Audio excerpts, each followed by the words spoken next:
The conference room fell silent as the holographic projection flickered to life. Captain Maya Chen stood at the head of the table, her weathered hands clasped behind her back, eyes fixed on the three-dimensional representation of the incoming alien armada. The room was filled with Earth's most critical decision-makers, military strategists, political leaders, scientific experts, and intelligence directors. Admiral Robert Takahashi leaned forward, his fingers tracing the massive fleet formations. "They're unlike anything we've ever encountered," he muttered, more to himself than to the assembled group. The Concordia ships looked like living crystals of impossible geometry, each vessel a testament to technological advancement that made human engineering look like primitive scratching. The silence was broken by Dr. Elena Rodriguez, who entered the room with a datapad clutched tightly in her hand. Her usually calm demeanor was replaced by an intensity that immediately drew everyone's attention. "We're not looking at this correctly," she announced, her voice cutting through the tension like a knife. "The Zorax communication came precisely 72 hours ago," she continued, bringing up a complex series of graphs and linguistic patterns on the main screen. "Every detail of their transmission is mathematically perfect. Too perfect, in fact." The room listened intently as she explained. The alien ultimatum was a masterpiece of calculated communication, designed to induce absolute despair. 30 solar cycles to surrender. A time frame that had broken the spirit of thousands of civilizations before humanity. The message was a work of psychological warfare, crafted to make resistance seem not just impossible, but absurd. Outside the conference room's reinforced windows, the early morning light was just beginning to break over the United Earth Defense Headquarters. The building, nestled in the heart of what was once Geneva, Switzerland, now served as the central command for humanity's most critical defense operations. Orbital defense platforms glinted in the rising sun, a network of defensive capabilities that represented humanity's last line of protection. Captain Chen's mind raced through the information they had gathered about the Concordia. 3 alien civilizations, the Zorax, the Nentari, and the Krell Dominion, had formed an alliance that had systematically conquered and absorbed thousands of species over millennia. Their technological superiority was so complete that resistance had become a cosmic joke. The Zorax were masters of crystalline computing, capable of processing information at speeds that made quantum computers look like abacuses. The Nentari could manipulate quantum states with such precision that they could essentially rewrite local physical laws. The Krell Dominion had mastered biological engineering to such a degree that they could redesign entire species in generations. And now, they wanted Earth. "We're not going to die," Captain Chen said suddenly, her voice steady and clear. The statement wasn't a hope or a prayer. It was a declaration of fact. Dr. Rodriguez looked up, a spark of understanding passing between them. The other leaders in the room shifted uncomfortably. Most of them had already begun preparing evacuation protocols, drafting surrender documents, considering how to preserve some fragment of human culture in the face of certain destruction. But Chen and Rodriguez saw something different. "They've conquered thousands of civilizations," Elena explained, her fingers dancing across the datapad. "By following a precise mathematical model of species evaluation, they approach each civilization with a set of predetermined strategies that have worked countless times before." Admiral Takahashi raised an eyebrow. And we're going to be the civilization that breaks their model." Maya Chen completed the thought. The room was quiet again, but this time the silence was different. It wasn't the silence of defeat, but of a predator considering its strategy. Humanity had always been at its best when backed into a corner, innovative, unpredictable, refusing to accept the limitations others placed upon them. Outside, the first orbital defense platforms began to activate, their systems running final diagnostics. Beneath the surface of military bases and research facilities around the globe, teams were already working on strategies that would challenge everything the Concordiate believed about warfare, survival, and the nature of intelligent species. The countdown had begun. 30 solar cycles until the expected surrender. Humanity had other plans. The research facility beneath the Andes Mountains was anything but a typical scientific laboratory. Converted from an abandoned mining complex, it now hummed with an energy that defied conventional scientific understanding. Dr. Elena Rodriguez walked through a corridor lined with holographic displays, each screen showing fragments of impossible calculations, alien communication patterns, and complex quantum simulations. Her team was unlike any assembled before. Sitting around a massive circular table were individuals who would have never worked together under normal circumstances. Dr. Marcus Wong, a quantum systems expert with 3 doctoral degrees, sat next to Arya Patel, a former black hat hacker who had spent 5 years in a maximum security digital prison. Beside them, Colonel James Okoye reviewed tactical simulations, his military background a stark contrast to the civilian researchers. "We're not just preparing a defense," Elena announced, her voice cutting through the ambient noise of computing systems. "We're developing a completely new approach to survival." The room fell silent. Each person understood the weight of their mission. Humanity had exactly 30 solar cycles before the Concordiate would arrive in full force, ready to either assimilate or annihilate Earth's civilization. Arya Patel was the first to speak. "Their communication systems are perfect," she said, bringing up a holographic representation of the alien transmission they had received. "Too perfect. Every mathematical pattern, every linguistic structure is designed to induce a specific psychological response." Dr. Wong leaned forward, his fingers tracing the complex geometric patterns. "It's more than a message," he observed. "It's a computational weapon. Each transmission is structured to break down the psychological resistance of the targeted species." Colonel Okoye pulled up military intelligence reports from previous Concordiate conquests. The pattern was horrifyingly consistent. First, a precise, mathematically perfect communication. Then, a demonstration of overwhelming technological superiority. Finally, complete submission or total destruction. "We're different," Elena said firmly. The statement hung in the air, challenging everything the historical data suggested. The team began to break down the alien communication, not as a threat, but as a complex puzzle. They discovered something extraordinary. The Concordiate's communication was so logically perfect that it became a vulnerability. Every transmission was a closed system, unable to adapt to truly unexpected responses. "They've never encountered a species that doesn't follow predictable patterns," Marcus explained, bringing up a series of linguistic and mathematical models. "Our languages, our communication, our very thought processes are fundamentally different from any species they've encountered before." Arya's fingers danced across a holographic interface. "I can confirm," she said, "their communication protocols have zero tolerance for genuine randomness.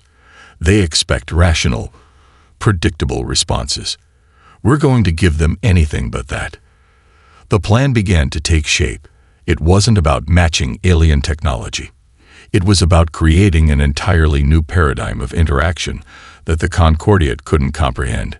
Colonel Okoye brought up military strategies from Earth's most unconventional conflicts: guerrilla warfare, psychological operations, information manipulation, techniques that relied on human creativity and unpredictability. "We're not going to fight their war," he said. "We're going to fight our own." Outside the facility, the world continued its preparations. Orbital defense platforms were being reconfigured. Research facilities around the globe were working on projects that defied conventional scientific understanding. But here, in this underground complex, the real strategy was being developed. Dr. Rodriguez looked at her team. They represented the most diverse group of thinkers humanity could assemble. A quantum physicist, a reformed hacker, a military strategist, experts in linguistics, psychology, and computational theory. Each brought a unique perspective that, when combined, created something entirely new. "Our strength isn't in our technology," Elena said, her eyes scanning the room. "It's in our ability to reimagine everything, including the very concept of conflict." The first prototypes were nothing like traditional weapons. They were quantum resonance devices that could manipulate probability. Communication systems designed to introduce controlled chaos. Computational models that could adapt in real time, learning and changing faster than any known technological system. As the day progressed, the team worked with a combination of scientific precision and creative madness. They weren't just preparing a defense. They were developing a fundamental challenge to the Concordiate's understanding of intelligence, communication, and survival. 30 solar cycles seemed like an eternity. But for this team, it was barely enough time to prepare the most important resistance in human history. The first strike began not with weapons, but with information. Deep within the converted Andes research facility, Arya Patel's fingers moved like lightning across a quantum-encrypted interface. Her eyes, reflecting multiple holographic displays, tracked thousands of data streams simultaneously. Around her, a team of specialists watched in silent anticipation. "Target acquisition complete," she muttered, her voice barely above a whisper. At precisely 300 hours Universal Standard Time, the first wave of human counter-communication began. It wasn't an attack in any traditional sense. Instead, it was a carefully crafted series of quantum-entangled data packets designed to infiltrate the Concordiate's communication networks. The Zorax communication relays were the first to experience the anomaly. Their crystal-based information systems, which had processed billions of communications across thousands of conquered civilizations, suddenly began to encounter something entirely unprecedented. Dr. Marcus Wong watched the initial results with a mixture of scientific excitement and strategic calculation. "Look," he said, pointing to a complex holographic representation of the alien network. "They're processing our signal, but they can't categorize it." The data packets were masterpieces of computational art. Each one was a self-modifying algorithm that changed its own structure millisecond by millisecond. Where traditional computer viruses were static and predictable, these were living, breathing information constructs that defied all known rules of digital communication.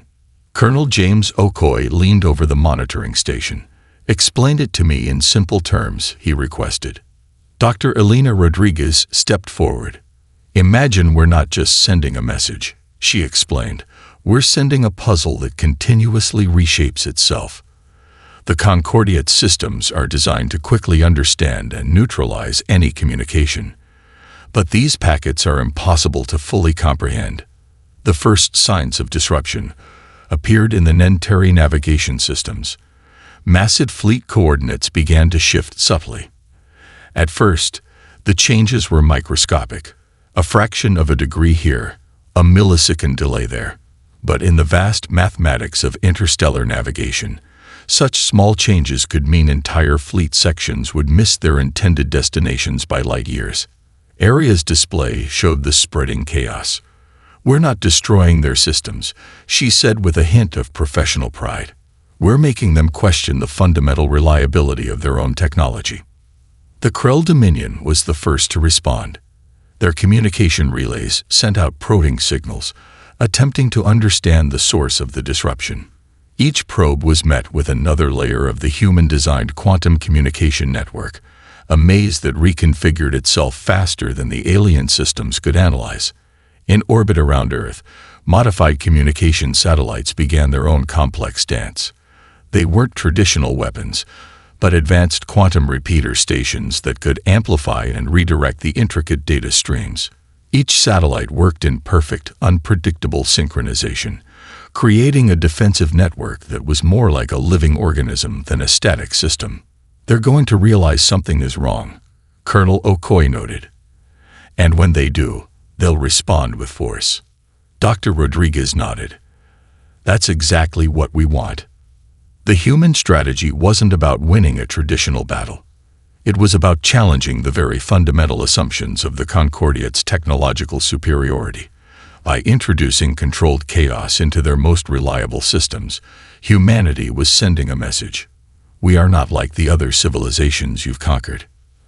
As the first solar cycle of the counter-communication offensive came to a close, the Concordiate's leadership began to experience something they had never encountered before: genuine uncertainty.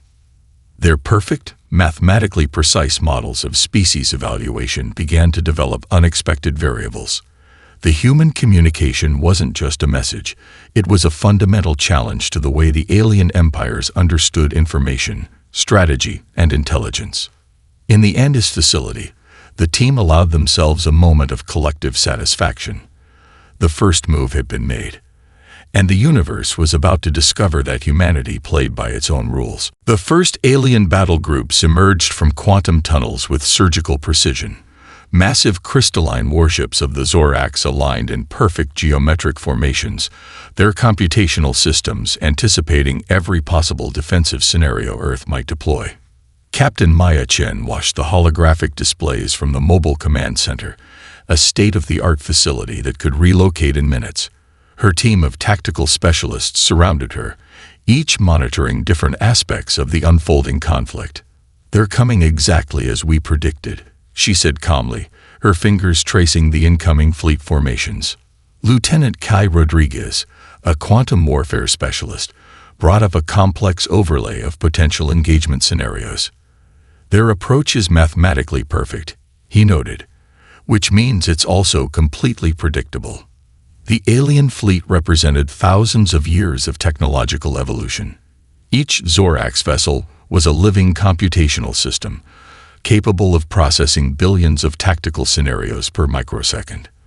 Their ships could predict enemy movements, adjust shield harmonics, and coordinate attacks with absolute precision. Humanity's response was anything but precise. Instead of concentrated defensive formations, human forces scattered like liquid mercury. Military units teleported between pre-positioned quantum beacons, their movements defying any traditional understanding of battlefield tactics. Where the Zorax expected solid defensive lines, they found an ever-shifting, impossible-to-target network of mobile units.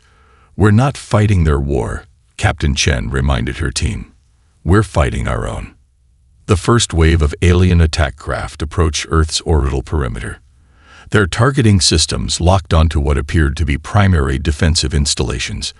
But these were elaborate holographic decoys, each one a complex quantum projection that could absorb and redirect energy in ways that defied conventional physics. Lieutenant Rodriguez activated the first layer of humanity's adaptive defense network. Thousands of small, seemingly insignificant satellites began to move. They weren't traditional weapons platforms, but advanced quantum resonance relays that could manipulate local space-time in microscopic ways. The Nenteri fleet commanders watched in growing confusion. Their predictive models began to break down. Each time they calculated an optimal attack vector, the human defensive network would subtly shift, rendering their mathematical projections obsolete before they could be implemented. Captain Chen's team had designed something revolutionary. Their defensive network wasn't a static system, but a living, adaptive organism. It learned, changed, and responded faster than any traditional computational system could track. "Target acquisition is becoming impossible," one of the tactical specialists reported, a hint of excitement in her voice. The alien ships began to experience strange anomalies. Navigation systems would momentarily lose coherence. Shield harmonics would unexpectedly fluctuate. Communication channels would briefly fill with what seemed like pure mathematical noise. These weren't traditional electronic warfare tactics. They were carefully designed quantum interference patterns that challenged the very fundamental way the alien ships processed information. A Krell Dominion tactical analyst would later describe the human defense as a living nightmare of computational uncertainty. Traditional warfare relied on predictable responses. Humanity was delivering pure, controlled chaos. Small human strike teams began to appear in the most unexpected locations. They weren't trying to destroy alien ships. They were introducing carefully designed disruption protocols. A quantum entanglement here, a computational interference pattern there. Each intervention was like dropping a pebble into a perfectly calm pond, creating ripples that would grow exponentially. The aliens had conquered thousands of civilizations by following a precise, mathematically perfect approach to warfare. Humanity was writing an entirely new rulebook. As the first solar cycle of direct conflict came to a close, the Concordiat found itself facing an enemy that didn't just resist. It transformed the very nature of resistance. Captain Chen allowed herself a small smile. They were just getting started. The laboratory beneath the Andes Mountains hummed with an energy that defied conventional scientific understanding. Dr. Elena Rodriguez stood before a device that looked more like an abstract sculpture than a scientific instrument. Delicate quantum filaments twisted through a crystalline core, pulsing with a soft, almost living light. "We're about to change everything," she said quietly to her team. The quantum resonance device was the result of months of impossible research. Traditional scientific boundaries had been not just pushed, but completely dismantled. Dr. Marcus Wong approached the device, his hands moving with surgical precision as he made final calibrations. Quantum entanglement was just the beginning, Marcus explained to the assembled team. "We're creating something that doesn't just interact with probability. It negotiates with reality itself." The device represented a fundamental reimagining of how humans understood physical laws. Where traditional quantum research looked at observing and measuring, this instrument was designed to actively influence potential outcomes. It wasn't a weapon in any traditional sense. It was a probability manipulation engine. Arya Patel, the former hacker turned quantum systems expert, monitored a series of holographic displays. Each screen showed complex mathematical models that seemed to breathe and shift, defying standard computational logic. The Concordiat's entire technological approach is based on absolute predictability, she said. "We're about to introduce something completely unpredictable." The first test was deceptively simple. A small quantum system would be subjected to a series of potential outcomes. But instead of passively recording those outcomes, the device would actively influence the probability distribution. Dr. Rodriguez initiated the first sequence. The room fell silent. At first, nothing seemed to happen. Then, subtle changes began to manifest. Holographic displays started to show impossible statistical variations. Probability waves began to form patterns that shouldn't exist, mathematical constructs that defied every known principle of quantum mechanics. "It's working," Marcus whispered, his eyes wide with scientific wonder. The device wasn't just measuring quantum states, it was negotiating with them. Each potential outcome became a conversation rather than a fixed result. The very fabric of potential reality was becoming malleable. Colonel James Okoye watched the demonstration, his military background struggling to comprehend the scientific marvel before him. "Explain it in simple terms," he requested. Elena smiled. "Imagine if you could change the odds of something happening, not by changing the external circumstances, but by fundamentally altering the mathematical possibility itself." The Krull Dominion's most advanced sensors would later report inexplicable anomalies. Quantum communication channels would suddenly develop impossible interference patterns. Navigation systems would experience brief moments of computational uncertainty. What the aliens didn't understand was that humanity had discovered something profound. Probability wasn't a fixed mathematical concept. It was a negotiable state of potential. "We're not trying to win a war," Dr. Rodriguez explained to her team. "We're challenging the fundamental way the Concordiat understands reality." The breakthrough went beyond traditional scientific understanding. This wasn't just a technological advancement.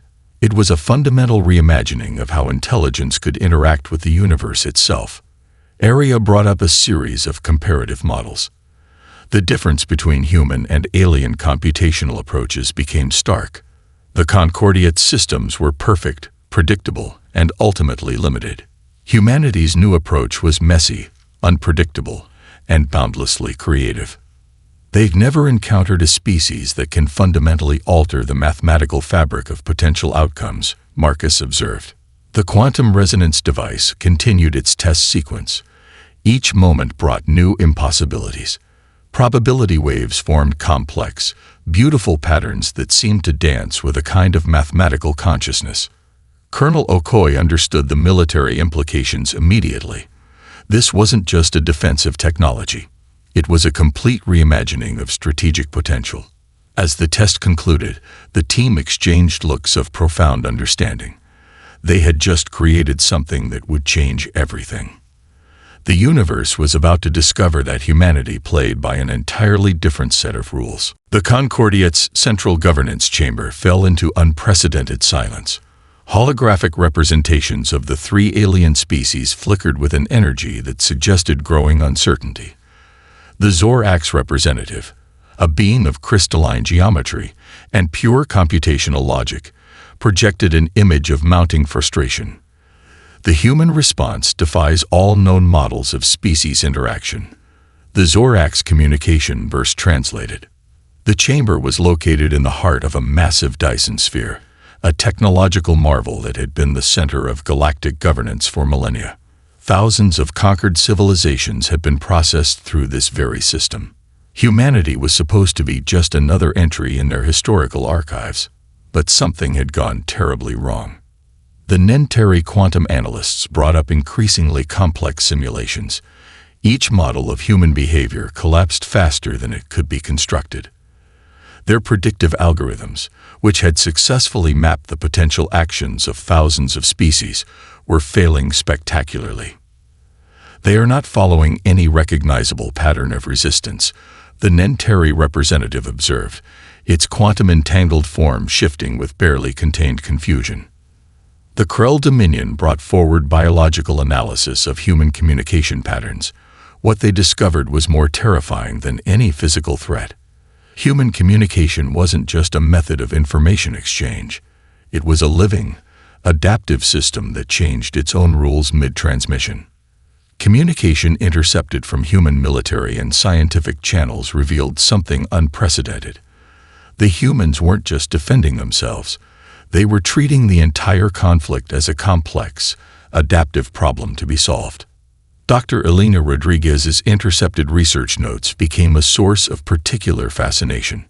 Her writings weren't just scientific documentation. They were philosophical challenges to the very concept of technological superiority. Predictability is the greatest weakness of any system, one of her notes read. True intelligence is the ability to be fundamentally unpredictable. The Concordiate's leadership began to experience something entirely new, genuine doubt. Their historical records showed thousands of civilizations that had been conquered. Each followed a predictable pattern of resistance. First, denial. Then, technological capitulation. Finally, complete absorption into the Concordiate's vast technological network. Humanity was writing an entirely different story. Small human strike teams appeared in the most unexpected locations. They weren't trying to destroy alien infrastructure. They were introducing computational uncertainties, quantum disruptions that challenged the very foundation of alien technological understanding. The Zorax computational cores began to experience unexplained fluctuations. Navigation systems would momentarily lose coherence. Communication channels would fill with what seemed like pure mathematical noise. We are detecting a systematic deconstruction of our predictive models, a Nenteri analyst reported. The most terrifying aspect was the human approach to the conflict. They weren't fighting a traditional war. They were engaging in a complex, adaptive challenge to the Concordiate's fundamental understanding of intelligence, communication, and technological superiority. Each human intervention was like a living computational virus. It didn't just attack systems. It challenged the very philosophical foundations of how the alien civilizations understood existence. The Krell Dominion's biological analysis teams reported increasingly strange findings. Human communication patterns suggested a level of adaptive intelligence that defied their most advanced predictive models. It was as if humanity had discovered a way to make uncertainty itself a weapon. As the conflict progressed, the Concordiate's leadership found themselves in an unprecedented situation. For the first time in their millennia-long history of galactic conquest, they were facing a species that didn't just resist. It fundamentally transformed the nature of resistance itself.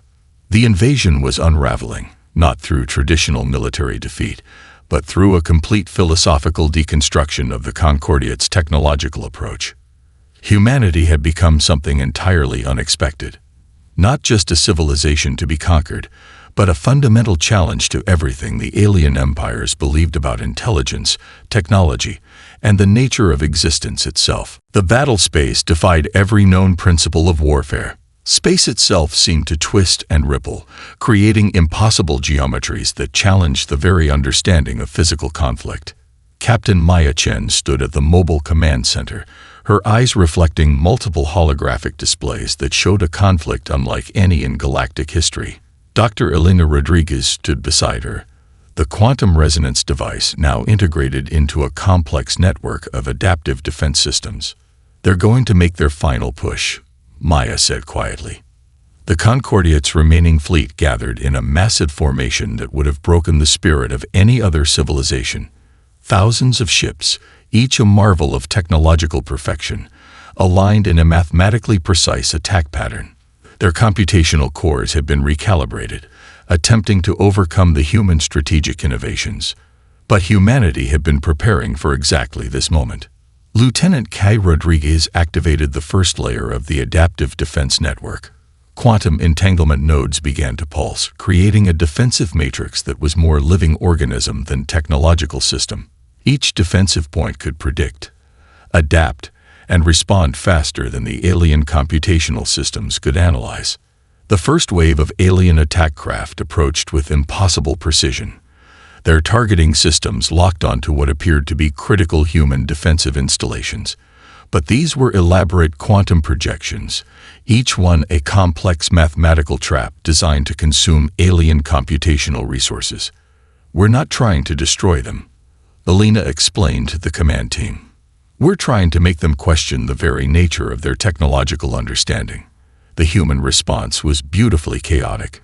Military units teleported between quantum beacons, their movements a living dance that defied traditional battlefield logic. Where the alien fleet expected solid defensive lines, they found an ever-shifting network of mobile units that seemed to exist in multiple potential states simultaneously.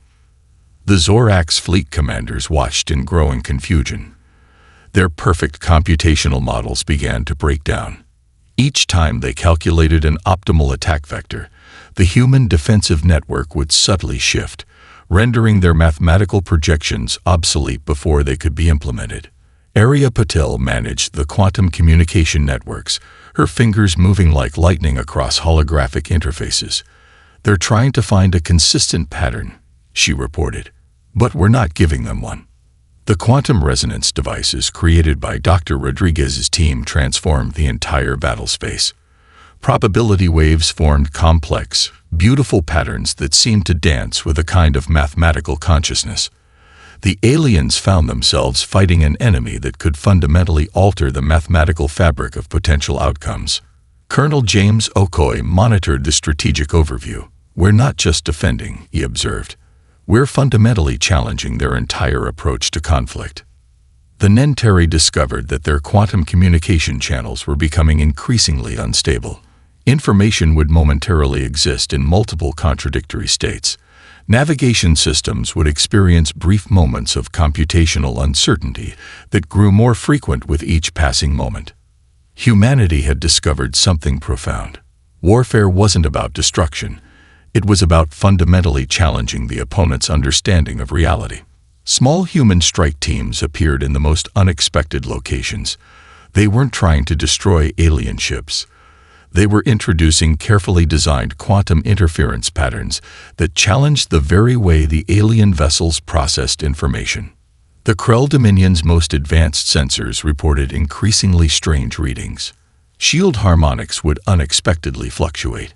Communication channels would fill with what seemed like pure mathematical noise. As the conflict reached its peak, the human strategy became clear. This wasn't a traditional battle. It was a philosophical challenge to the very concept of technological superiority. Captain Chen looked at Dr. Rodriguez. No words were necessary. They had transformed warfare from a method of destruction into a complex, adaptive problem-solving exercise. The universe watched as humanity did something unprecedented. They weren't just fighting an invasion. They were rewriting the fundamental rules of galactic conflict. The silence was profound. Where massive alien warships had once dominated the star-filled void, now only remnants remained. But this wasn't a scene of traditional victory. It was a moment of unprecedented transformation. Dr. Elena Rodriguez stood on the observation deck of the United Earth Command Station, her reflection ghosting against the viewport. Beside her, Captain Maya Chen watched the slowly dispersing quantum resonance fields that had defined their unconventional defense. "We didn't just win a war," Elena said quietly. "We rewrote the entire concept of galactic interaction." The defeated Concordiate representatives had been invited to a conference unlike any in galactic history. Not a surrender, but a negotiation of entirely new possibilities. Representatives from the Zorax, Nentari, and Krell Dominion sat in a circular chamber designed to symbolize equality rather than hierarchy. Arya Patil managed the communication protocols, her fingers dancing across quantum-encrypted interfaces. The translation systems were more than simple language converters.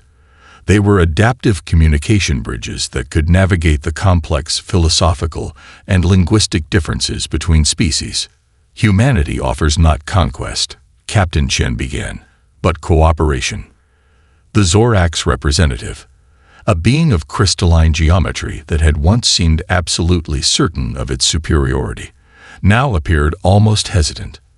Its computational cores had been fundamentally challenged by human interaction. The perfect, predictable models of galactic dominance had collapsed in the face of human unpredictability. Dr. Marcus Wong presented the first proposal. It wasn't a traditional diplomatic document, but a complex quantum algorithm that represented potential paths of mutual growth. Each potential interaction was mapped as a living, adaptive network of possibilities. The Nentari listened with quantum-entangled attention. Humanity was offering something beyond technology or military might. They were proposing a new model of galactic interaction based on adaptive intelligence, mutual understanding, and continuous evolution. Colonel James Okoye explained the human perspective. "We're not interested in replacing your systems," he said. "We want to learn from them, challenge them, and grow together." The Krell Dominion's biological analysts found themselves fascinated. Human communication wasn't just an information exchange. It was a living, breathing system of mutual understanding that could adapt and transform in real time. Humanity's approach was revolutionary. They weren't seeking to dominate or be dominated. They were proposing a galactic ecosystem of intelligence where diversity wasn't just tolerated, but celebrated as a fundamental strength. The conference lasted several standard galactic cycles, but it wasn't a traditional diplomatic meeting. It was more like a complex, living negotiation where the very rules of interaction could change moment by moment. Small teams of human researchers began working directly with alien scientists. The quantum resonance technologies developed during the conflict were now being transformed into tools of mutual exploration. Every interaction became an opportunity for fundamental discovery. The Zorax computational experts were the first to fully appreciate the human approach. Their perfect, predictable systems had been their greatest weakness. Humanity demonstrated that true intelligence wasn't about perfection, but about the ability to adapt, learn, and transform. Dr. Rodriguez presented the final framework of cooperation. It wasn't a treaty in any traditional sense. It was a living, adaptive protocol that could evolve as different species learned from one another. "We're not just sharing technology," she explained. "We're creating a new way of understanding existence itself." The remnants of the Concordiate began to understand something profound. Their millennia of galactic conquest had been built on a fundamental misunderstanding. True intelligence wasn't about domination, but about continuous adaptation and mutual growth. As the first joint research stations were established, something remarkable happened. The rigid boundaries between species began to blur. Collaborative research teams discovered that diversity wasn't a weakness to be conquered, but a fundamental strength to be celebrated. Captain Chen looked out at the stars. Humanity had done something unprecedented. They hadn't just defended themselves against invasion.